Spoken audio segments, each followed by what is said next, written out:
I've been feeling kind of burnt out lately. If you're feeling the same way, watch this video so you can get your life together like I did in this video. So I figured the best possible way for me to share my little adventure in getting my life back together was to just record my brainstorming process and figuring out my steps and what I'm gonna do to try and, get my life back. So what has caused this burnout in the first place? Where did this come from? For me to want to fix the problem, I need to see where the source is so I can correct it. With my birthday having just passed a few days ago, I really wanted to get back on track. Feeling burnt out as I start a new year on this planet just felt wrong. I wanted to be starting my new year off on the right foot. So I want to start with going through everything that I'm doing and prioritizing them. What's my number one priority? What isn't a priority for me? And figuring out what I want to do and what needs to be done first. So let's start with me up here. So from there, I do YouTube videos, as you see all the time. Do TikToks, we sell on eBay, make Instagram content, and I have my podcast. That's like my brand right there. So why don't I just stop the grind? Why don't I stop making videos and stop doing all the things that are amounting to all this burnout? Why don't I just give up? Well, to be honest, I've considered it. Looking at my videos, a lot of the time what happens is I make these videos and they don't perform well. They get under 50 views, and I used to think that would mean that I was a bad creator, which it doesn't. But what would happen is I'd put all this time into these videos and I'd try and make these videos perfect and no one would watch. So I've attempted to give up, but to me, this fills a hole in my life. Creating fills a hole in my life. Sharing my stories fills a hole in my life. To leave those holes in my life wide open would just leave me feeling unfulfilled. I would say I'm an introvert, so I need time to just relax, not be around people. So right now, in the last month, this is what's been taking the hit. This just has not existed. You gotta have your leisure. You gotta be able to go out and you gotta have fun. You can't just be working all the time. Working all the time is actually harmful for your health. You have to have hobbies, you have to have things that fulfill you outside of whatever your work is. For me, it's my craft, which is making videos and telling stories, but I need to have more beyond that. Otherwise, I'm gonna go crazy. They actually call it performative workaholism, where you constantly are working, and because you're not doing something, you feel unfulfilled. You feel like you're not doing what you need to be doing. But here's the thing, and this is a very important lesson that I've learned recently, is that oftentimes when you do that, you're going to end up doing busy work to try and make yourself feel like you're being busy. And with the time that you're not using with busy work, you can go and do leisure activities like a hobby, hanging out with friends, or just relaxing. And that'll leave you feeling refreshed so that when you are working for less time, you're actually going to be more efficient because you're going to get more done because you're more well rested, you feel more emotionally fulfilled. So where would I prioritize all of these?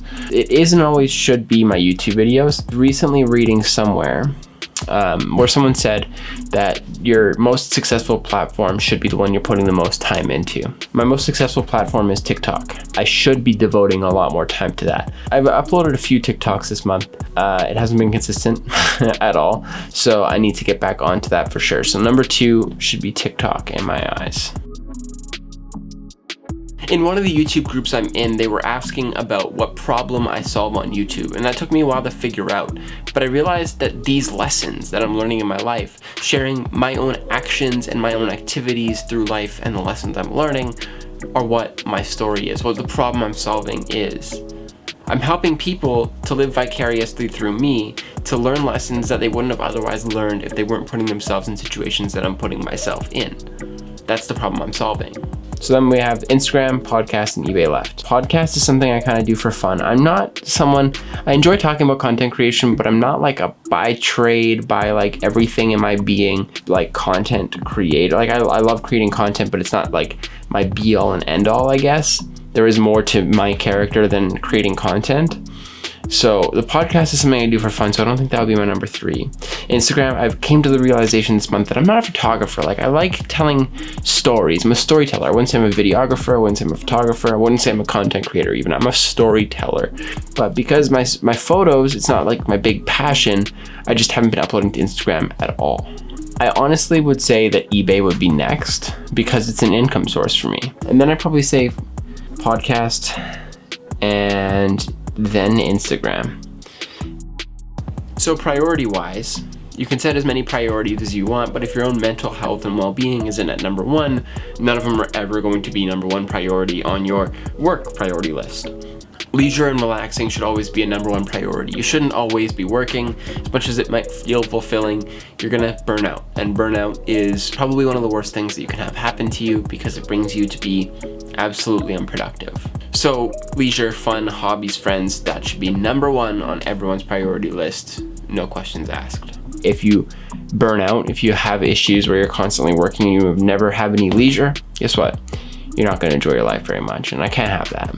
In order for me to make my priority list into something valid, to turn that priority list into something with steps to make it smoother, I need to set goals for each. So why do I set goals? To me, setting goals allows me to take everything that I'm doing and look at a glance in the middle of a month and see, with my progress towards my goals, what needs more focus for the rest of the month. I can look quickly at a glance and see what I need to do for the rest of the month to help make all my goals. That's the reason why I do it the way I do. Number one, I want to upload a video a week, and I'm aiming for a 10-minute video. Number two, I want to surpass 225 subs. That'd be super cool. Just a goal, you know, keep getting people in, people watching. Then TikTok, reach 1,250 followers. Now I'm setting a follower goal because to me, TikTok is a brand builder. People go from my TikTok to my YouTube to my Instagram. Essentially, my goal is to give them a taste of the content they're gonna get in other spots. So my second goal is to shape my content into stuff I actually enjoy making. YouTube videos are gonna be very similar to the TikToks, but a much lower level of production. And I think I'm gonna set a third one for this too, is to inject more personality. So what I do is passion projects, really, that's what they are, and allowing myself to relax allows me to feel more passionate about what I'm doing. To put more passion into these projects means that the stories are going to be a lot more human. They're gonna feel more real. eBay. So the way I've heard people refer to this little thing I'm gonna talk about is you either have your quick dime or your slow buck. For me on eBay, it's always been the quick dime, which requires a lot more effort. So I'm gonna do a bit of a shift because I want to go from my quick time to slow buck. Now, how I'm going to do this, we'll discuss later. And then my second goal with eBay is to get back up to $500 in sales a month. And then for Instagram, I only have one goal. It's actually super easy, is to post 3 times a week.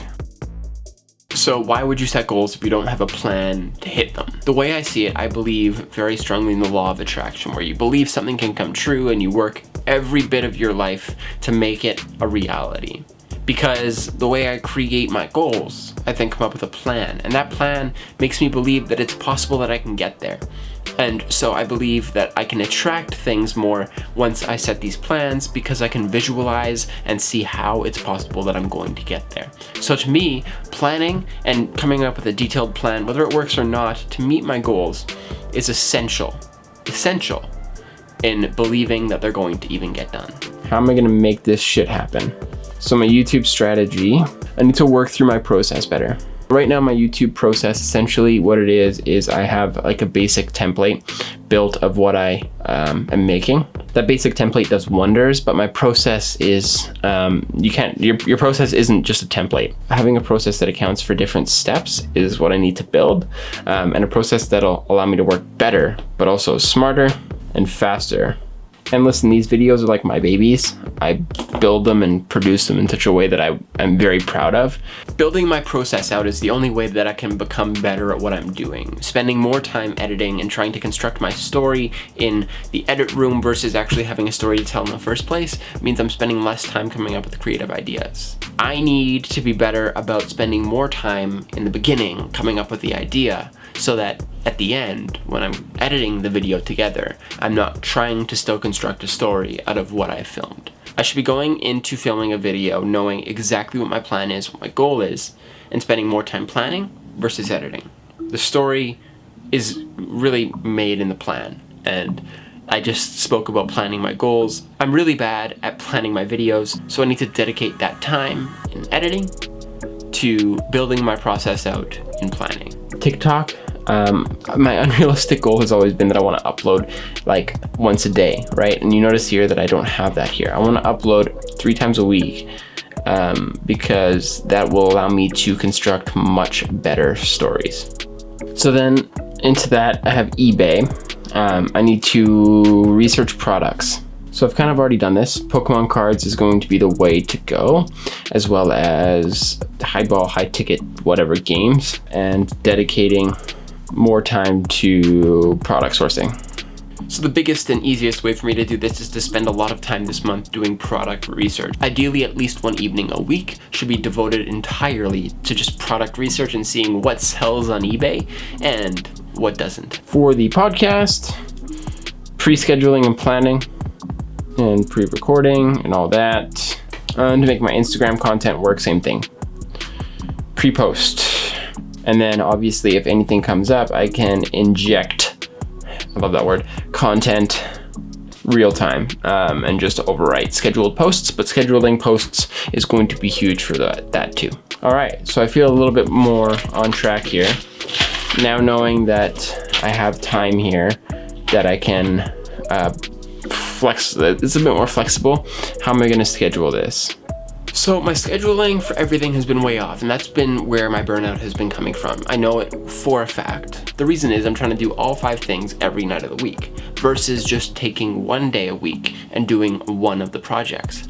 I tried that this week and it was actually a lot more efficient and a lot more easy to actually make a reality. I was actually able to get things done. I was able to be more productive, and I was able to focus my attention to one project versus flip-flopping between 5. It's definitely a recipe for success and something I need to do for future scheduling. Dependent on what day of the week it is and what needs to be done, that will reflect on how many days a week are spent on something and when those days are. So what did I learn? I learned that in doing 5 things in one day, I was actually doing a lot more busy work than I really needed to do. I was spending a lot more time trying to feel busy than I was actually being busy. I learned that I need to better plan my weeks. But beyond that, I need to be better about scheduling time with friends, time for video games, time for fun, because making that my last priority is what has led to me feeling burnt out in the first place every time that I've ever felt burnt out. And I need to devote a lot more time to having fun. I spend way too much time working, and this year my goal is to just have fun and hang out with friends and do a lot more things like that. Being at my desk is cool, and working like that is cool, and as an ambivert, I just need to spend more time with friends so I can feel more fulfilled in that group setting, in that friend setting, you might say. And then what I'm going to do is I'm going to take all those goals that I just wrote on the other side with the realism beside them and hang them on my wall so I can kind of look at that. But I feel a lot more confident now in knowing what I need to do. And I'm going to take a day here and I'm going to schedule all my Instagram posts. I'm going to schedule all my podcast content. I'm going to just kind of go through and plan things going into the month so that my content is easier to fulfill. The other thing is too, with being more invested in my own leisure activities, it gives you a purpose in life. It makes you feel like you're here for a reason. I love making videos, but it can get tiring if all I'm doing is making videos. So playing video games and hanging out with friends, those are important to me. They're important for your mental health, to do things that are not just your work.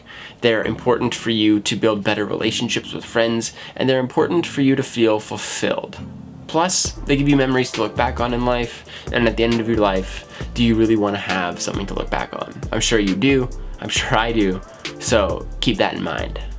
If I don't schedule in time with friends, it's going to go to shit, and that shouldn't be an afterthought. That should be a main thing, like time to relax. One day a week needs to be a self-care day. It does, because otherwise I'm going to go insane. Just do nothing, play video games, have fun with friends, at least once a week. I work too hard, and that's really it. And I know 22 years of my life, it took me that long to realize that working that hard doesn't pay off. The whole lifestyle they sell to you of working hard pays off, it does. But it also stresses you out. So be cautious and don't overdo it. That's pretty much it. This video was a little weird. I'm sure you probably agree. It was a little bit more on the conversation side. I kind of just sat and talked to the camera, and it was a lot more of a selfish purpose behind this video. I wanted to feel more fulfilled in my life, and I wanted to get to the root of where my burnout was coming from. I wasn't really burnt out. I was really close to being burnt out, but I wasn't quite burnt out yet. So I'm glad that I took the step right before it happened, because I filmed the main part of this video last week, and this week has been great. it's been amazing. I felt a lot more fulfilled, and I've really just had a lot more fun. So it's been really good just chilling. Anyways, I appreciate you watching this video for all of its chaotic nature, and I look forward to seeing you guys next week with another video a bit more like what I normally make. So, until next week, have yourselves a great day, and we'll talk later. Bye-bye.